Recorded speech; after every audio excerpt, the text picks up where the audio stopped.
ಅಯ್ಯೋ ತಗಡೆ, ಅಯ್ಯೋ ತಗಡೆ, ಅಯ್ಯೋ ತಗಡೆ, ನಿನಗೆ ರಾಬರ್ಟ್ ಕತೆ ಕೊಟ್ಟಿದ್ದೆ ನಾವು ಈಗ. ಯಾಕಂದ್ರೆ ಕೊಟ್ಟಿದ್ದು ಮಾಡಿದ್ದು ಹೇಳ್ಬಾರ್ದು ಭಗವಂತ. ಯಾಕಂದ್ರೆ ಇದೇ ಸಲಿ ಇದೇ ತರ ಒಂದ್ ಕಡೆಗೆ ಸಿಗಾಕೊಂಡು ಬಾಯಿಂದ ಏಳಿಸ್ಕೊಂಡು ಬುದ್ಧಿ ಕಲ್ತಿಲ್ಲ ಅಂದ್ರೆ ನಾವ್ ಏನ್ ಹೇಳೋಣ. ಈಗ ಈ ಕತೆ ಇಂಥ ಒಳ್ಳೆ ಕತೆ ಅದು ಯಾಕಪ್ಪ ಬಿಟ್ಟೆ ನೀನು? ನೀನ್ ಮಾಡಿಸ್ತಾನೆ ಇಂಥ ಒಳ್ಳೆ ಕತೆ ಯಾಕೆ ಬಿಟ್ಟೆ ನೀನು? ನಿನ್ ಜಡ್ಜ್ಮೆಂಟ್ ಅಷ್ಟು ಚೆನ್ನಾಗಿದೆ, ಗುಡ್, ಮಾಡ್ಬೋದಾಗಿತ್ತಲ್ಲ. ಟೈಟಲ್ ನಾನು ಕೊಟ್ಟೆ, ಟೈಟಲ್ ಇಟ್ಟಿದ್ದೆ ನಾನು. ಅದಕ್ಕೊಂದು ಕ್ಲಾರಿಫಿಕೇಶನ್ ಇದೆ. ಬನ್ನಿ ಡೈರೆಕ್ಟರ್. ಏನಕ್ಕೆ ಅಂದ್ರೆ ಕ್ಲಾರಿಫಿಕೇಶನ್ ಕೊಡಕ್ ಬೇಕಲ್ಲ. ಯಾಕಂದ್ರೆ ನಾವೆಲ್ಲರೂ ಸುಳ್ಳು ಹೇಳಿದ್ರೆ ಎಲ್ಲ ಆಧಾರ ಹಿಡ್ಕೊಂಡೇ ಮಾತಾಡಬೇಕು.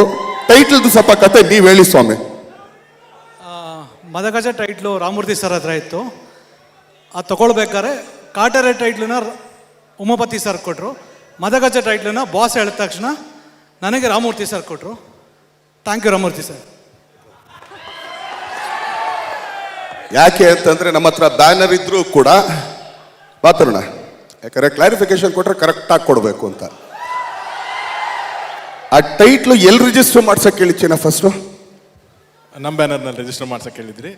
ಬಟ್ ನನ್ನ ಬ್ಯಾನರ್ನಲ್ಲಿ ಇರಲಿಲ್ಲ ಜಾಗ ಅಂತ ನಾನು ಹೇಳ್ತಿದ್ದಂಗೆ ಆಯಿತು, ಅಲ್ಲೂ ನಮ್ಮ ಬ್ಯಾನರ್ ಇದ್ದಂಗಿದೆ, ರಿಜಿಸ್ಟರ್ ಮಾಡಿಸು ಅಂತ ಅಲ್ಲಿ ಹೇಳಿಟ್ಟಿದ್ದು. ಟೈಟ್ಲ್ ಕೊಟ್ಟಿದ್ದು ನೀವೇನೆ. ಓಕೆನಾ ಸ್ವಾಮಿ? ಯಾಕಪ್ಪ ಬಂದು ಬಂದು ನಮ್ಮ ಕೈಲೇ ಯಾಕೆ ಗುಮ್ಮಿಸ್ಕೋತೀಯ? ಗುಮ್ಮಿಸ್ಕೋಬೇಡ. ಎಲ್ಲೋ ಇದೆಯಾ, ಚೆನ್ನಾಗಿದೆಯಾ, ಅಲ್ಲೇ ಇದ್ಬಿಡು. ತಪ್ಪದು.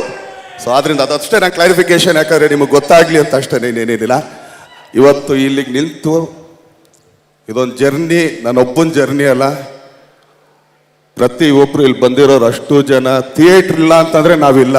ಹೆಚ್ಚಿನ ವಿಡಿಯೋಗಳಿಗೆ ಪ್ರತಿಧ್ವನಿ ಯೂಟ್ಯೂಬ್ ಚಾನೆಲ್ ಸಬ್ಸ್ಕ್ರೈಬ್ ಮಾಡಿ, ಬೆಲ್ ಐಕಾನ್ ಕ್ಲಿಕ್ ಮಾಡಿ.